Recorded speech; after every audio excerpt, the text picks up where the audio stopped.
This show is sponsored by Toshiba. Turbo supercharge your rig with a Q-Series Pro SSD from Toshiba. Learn more about these fast and reliable SSDs at Toshiba.com.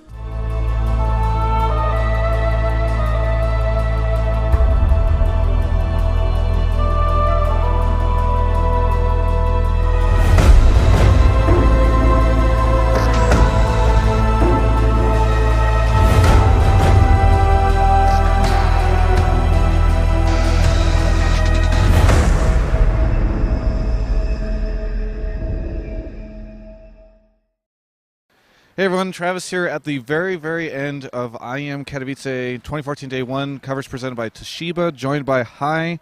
Hi, both of us are completely and utterly exhausted. How are you doing? I'm super tired, dude. I got up at like 9. It's 11 p.m. now. I've eaten once this entire day. And just so everyone knows, wearing those headsets with those earbuds kind of destroys your ears.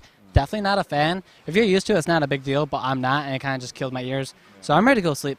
Yeah. I am happy for the win, but it was a bit weird because there's literally no one in the stadium. So you win, no cheers, no nothing, just, oh. And, well, you know, I was cheering for you backstage because you guys 2-0'd.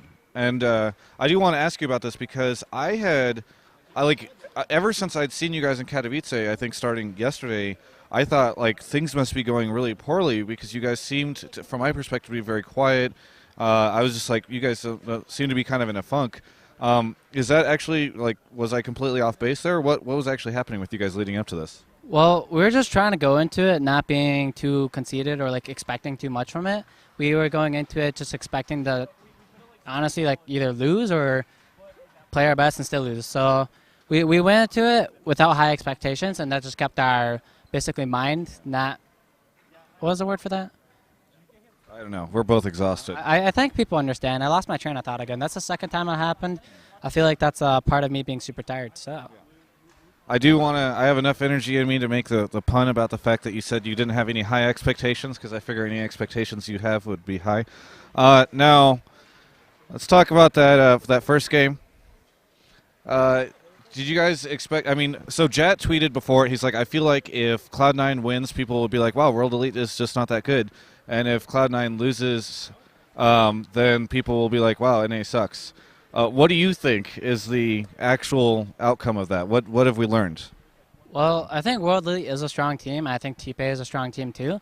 But regardless of whatever we win, reverse whatever team, there will always be people that say, oh, they're just not on their game. Oh, whatever, you know? So, like, for example, if we beat, like, KTP or something, everyone will just be like, KTP is just a B-tier Korean team. We don't know how Cloud9 will match against Korean teams. And if we lose, they'll just say, we suck. So it's a lose-lose situation regardless of what the outcome is. Yeah. Well, what did you think of World Elite? I know you said that you thought they were pretty solid, but did they, you know, what compared to what you were maybe expecting going against them or whatever, what do you think of them in terms of strength of a team? I'm not entirely sure. You can't really tell how strong a team is off of one game. I mean, you can tell how strong your laner is. My laner was pretty good. I thought he did well. But as far as, like, the overall team, you need, like, at least a couple of games to be able to tell if a team is either bad or good. Well, not bad. If the team is bad, you'll notice they're bad. But it's hard to be able to tell how good they are without a couple of games.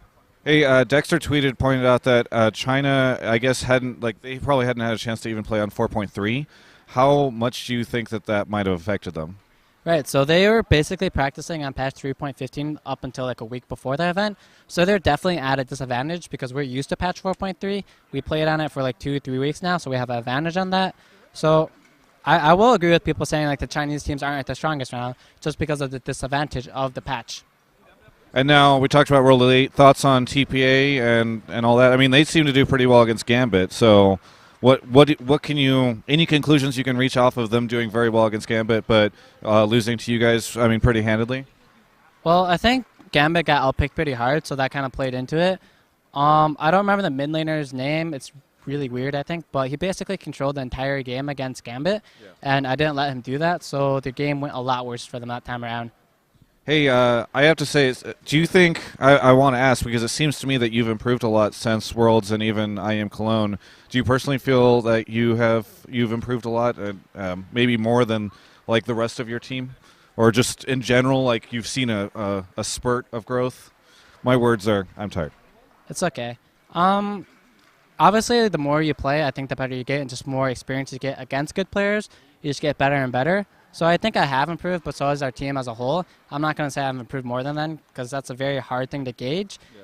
So I would just say our play styles have just changed, and there's more room for me to shine now, I guess.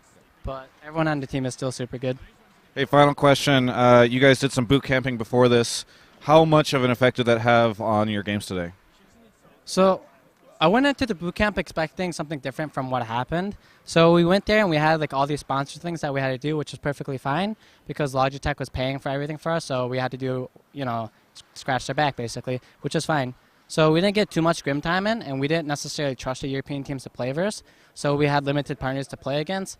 So our boot camp was basically just to fix our jet lag. Okay. Yeah, and that's what we got from it. Get accustomed to the crazy, crazy world that is Europe. Yeah, basically. Hey, how do you think you guys are going to do tomorrow? I don't know. I can't think. Yeah. I feel like people are gonna think we're like unexcited and just I don't know. Something's gonna come bad out of this, but I'm tired. I'm sorry. No, I'm right there with you. Let's sign this out. Right. Thank you so much for the interview, Hai. Really appreciate it. Check out the rest of our coverage of IEM Katowice 2014 and more at ongamers.com.